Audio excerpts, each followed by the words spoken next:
तो इतिहास जो लिखते हैं, रूसी में कहते हैं कि द पास्ट इज अनप्रिडिक्टेबल। वो मराठी में कैसे कहेंगे? The past is unpredictable. The past is unpredictable मतलब जो इतिहास है वो बदलता रहता है। जो एक जो शासन इतिहास लिखते हैं, जब दूसरा आते हैं वो इतिहास को बदल देते हैं। और हमें एक्चुअली भविष्य को तो बदलना है, इस ज़माने को बदलना है, लेकिन इतिहास को भी बदलना है। जो कहानियाँ हमें सिखाया गया है बहुत गलत है, और इस देश का इतिहास अभी लिखने को रह गया है। और आप लोग लिखेंगे, आप छात्र लोग लिखेंगे इसको। अगर जैसे अनिल जी ने बोला अभी एजुकेशन, शिक्षा के बारे में, वही हालत है हेल्थ में, वही हालत है ज़मीन के बारे में, या पानी या बिजली या जो भी चीज़ आप देखेंगे इस समय, जो ज़मीन को सबसे बड़े कॉरपोरेशंस को दे रहे हैं। और अगर आप इस समय का पूंजीवाद को देखिए तो उसमें जाति व्यवस्था इतना साफ है, क्योंकि बहुत यूनिवर्सिटीज़ में वो दलित स्टडीज़ करते हैं, लेकिन मैं कहती हूँ कि अगर आप बनिया स्टडीज़ करेंगे तो आपको मिलेगा कि हर बड़ा कॉरपोरेशन उसी जाति के हैं। रिलायंस, मित्तल, अडानी, सब मतलब जाति व्यवस्था और पूंजीवाद एक साथ मिलके एक बहुत भयंकर चीज़ बना हुआ है अभी। तो मैं आज का ज़माने के बारे में कम बोलूँगी क्योंकि आप लोग का समझ तो है, लेकिन मैं जैसे देखती हूँ कि 1989 के करीब हमारे देश में 2 ताला खोले थे, एक तो बाबरी मस्जिद का और एक बाज़ार का। और वो जो 2 ताले खोले गए उसमें 2 किस्म के जो फंडामेंटलिज्म है वो शुरू हो गए। एक तो हिंदू फंडामेंटलिज्म बाबरी मस्जिद को खोलने से, और बाज़ार को खोलने से एक तरह का मार्केट फंडामेंटलिज्म। और ये दोनों फंडामेंटलिज्म मिल के अपना एक तो बनाया मुस्लिम टेररिस्ट, दूसरा बनाया एंटी नेशनल्स। और इन दोनों किस्म का जो सोच है उससे या बीजेपी आया या कांग्रेस आया, दोनों एक तरह से इस देश को मिलिटराइज किया है। जैसे कश्मीर में या नॉर्थ ईस्ट में, नागालैंड में, मणिपुर में तो 1947 से ही मिलिटराइज हुआ है। अभी तो छत्तीसगढ़ में अभी क्या हुआ है कि आर्मी पुलिस जैसे बन गया, एडमिनिस्ट्रेटिव फोर्स बाहर, और छत्तीसगढ़ में पुलिस आर्मी बन गए। और बीच में अगर 1947 से अभी तक एक ऐसा दिन नहीं गया जब हमला नहीं हुआ है लोगों के ऊपर। नागालैंड, मणिपुर, मिज़ोरम, असम, पंजाब, कश्मीर, जहाँ पे भी देख लीजिए आप। और किन लोगों के ऊपर हुआ है ये हमला? Christians, tribals, Sikhs, Muslims, Dalits.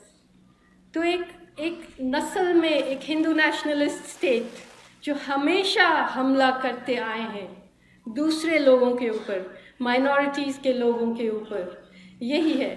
जब बाबा साहब ने कॉन्स्टिट्यूशन, संविधान को प्रेजेंट किया, तभी उन्होंने कहा कि इससे कुछ नहीं होगा जब तक समाज हमारे इंस्टीट्यूशंस को रिस्पेक्ट नहीं करेंगे।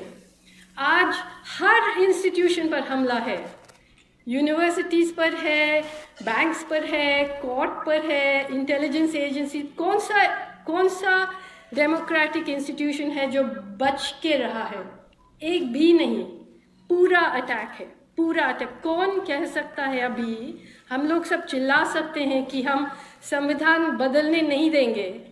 हाँ, अभी तो लिखत में तो बदला नहीं है, पर कौन कह सकता है कि आज this is a socialist and secular country? Who can say that? It is not. It is not a socialist and secular country. It is a corporate and Hindu country. right now, and we have to change that back. So this is the battle for the present. I want to actually talk about the future, because भविष्य के बारे में बात करना चाहती हूँ। हाँ, क्योंकि ये हम लोग एक्चुअली जो हो रहा है, भविष्य एक जगह में जो आज है, भविष्य कोई दूसरा जगह में आ चुकी है, और हम लोग अपने छोटे जिंदगियों में बैठ के शिक्षा का ज़रूरत क्यों है? क्योंकि बाबा साहब जैसे वो दूर से आज से 50 साल आगे देख सकते हैं ना, इसीलिए हमें शिक्षा चाहिए। और आज से आप 50 साल आगे देखिए तो जो आने वाले दिन हैं, सॉरी मैं थोड़ा सा भयानक बातें रखूंगी, लेकिन हमको थोड़ा प्रिपेयर्ड होना चाहिए इस चीज़ का। जैसे शिक्षा हमको चाहिए, लेकिन शिक्षा के बाद क्या होगा? जैसे कुछ महीने पहले आपने एक खबर पढ़ी होगी, यूपी में एक प्यून, पुलिस डिपार्टमेंट का प्यून का नौकरी के लिए 90,000 लोगों ने अप्लाई किया था। 90,000 में से 4,000 PhD थे, 50,000 ग्रेजुएट्स थे और 28,000 पोस्ट ग्रेजुएट्स थे। तो मैं नौकरी की बात कर रही हूँ आगे आने वाले दिनों का, क्योंकि अभी एक नया व्यवस्था है पूंजीवाद से बहुत आगे, बहुत आगे, और उसका नाम है आर्टिफिशियल इंटेलिजेंस, डिजिटाइजेशन। अब आने वाले 50 साल में इस धरती पे जो 70% नौकरियां हैं वो इंसान नहीं करेंगे। Human beings will not be working.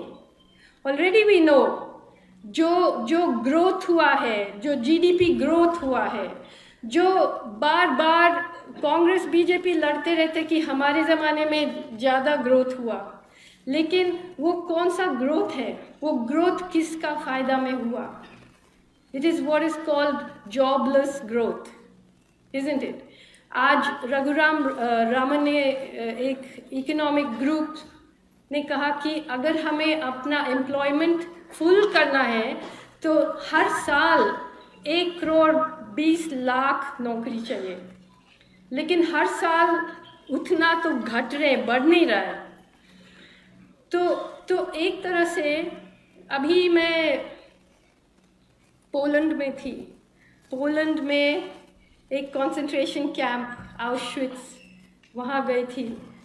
उसके बारे में हम लोग सब स्कूल में पढ़े थे, लेकिन जब आप उसको देखेंगे ना तब पता लगता है कि इंसान क्या क्या नहीं कर सकते।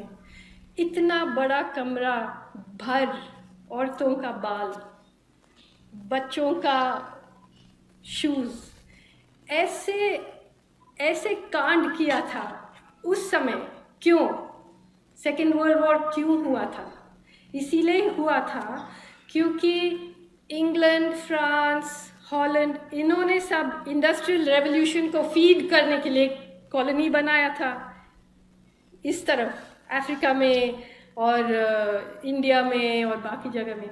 जर्मनी के पास कोई कॉलोनी नहीं था, तो हिटलर ने कहा कि हम पोलैंड, यूक्रेन, रशिया उस तरफ जाएंगे क्योंकि वह बहुत उपजाऊ ज़मीन है वहाँ पे।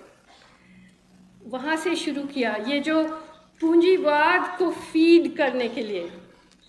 अब क्लाइमेट चेंज पर आप आइए, लोग बहुत घबराया हुआ है क्योंकि अभी in the last 40 years we have lost 60% of vertebrates, मतलब mammals, fish, cows, snakes, amphibians, 60%। पानी नहीं है, डेजर्टिफिकेशन हो रहा है, फिर भी बड़े बांध बनाओ। डेजर्ट में आप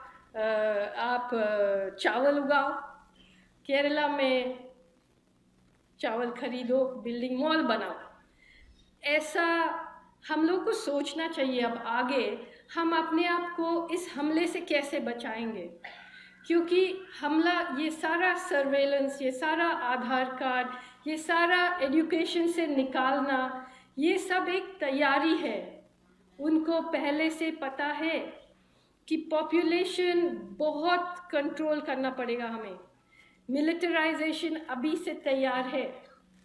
ये आज न्यूज़पेपर आप पढ़िए या टीवी देखिए, आज सरकार ने क्या किया है। एक बहुत भयानक लॉ पास किया है कि 10 government agencies, intelligence, NSA, narcotics, 10 intelligence agencies कभी भी किसी का कंप्यूटर जब्त कर सकते हैं, किसी का फ़ोन ले सकते हैं, किसी का डेटा ले जा सकते हैं। मतलब ये पूरी तरह से एक पूरा समाज को कंट्रोल करना है। और जब ऐसे होगा तो पुराना जो अन्याय हैं वो वापस आएंगे।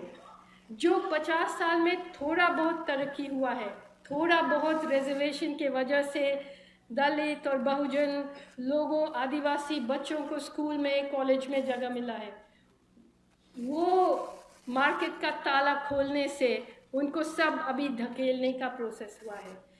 डर गए वो लोग कि मायावती आए, लालू आए, पूरा पॉलिटिक्स में दलित बहुजन लोग आए, तो पॉलिटिक्स को पूरा खाली करने के लिए उन्होंने प्राइवेटाइजेशन शुरू किया। तो अभी जो पावर पॉलिटिकल पार्टीज के हाथ में थे, जो दलित बहुजन के हाथ में आ रहे थे, अब वो सीधा अंबानी अडानी के हाथ में चले गए। तो हमें ये सारी चीज़ें जो पॉलिटिक्स है अभी बहुत इंटरडिसिप्लिनरी तरीके से देखना पड़ेगा। हमको एक कुएं में बैठ के सिर्फ एक तरफ का सोच करने से हम हार जाएंगे। जैसे मैं औरत हूँ, जब मैंने शुरू किया लिखना, बहुत सारे ब्राह्मण आदमी खड़े हो गए मुझे लेक्चर देने के लिए कि आप इस विषय में लिख सकते हैं, इस विषय में नहीं लिख सकते हैं, अपना औकात में रहिए, आप नॉवलिस्ट हैं, आप बांध के बारे में क्यों लिख रहे हैं, या इसके बारे में, उसके बारे में, प्राइवेटाइजेशन के बारे में। हम सबको अपना औकात में नहीं रहना चाहिए, हमें सब कुछ के बारे में लिखना है।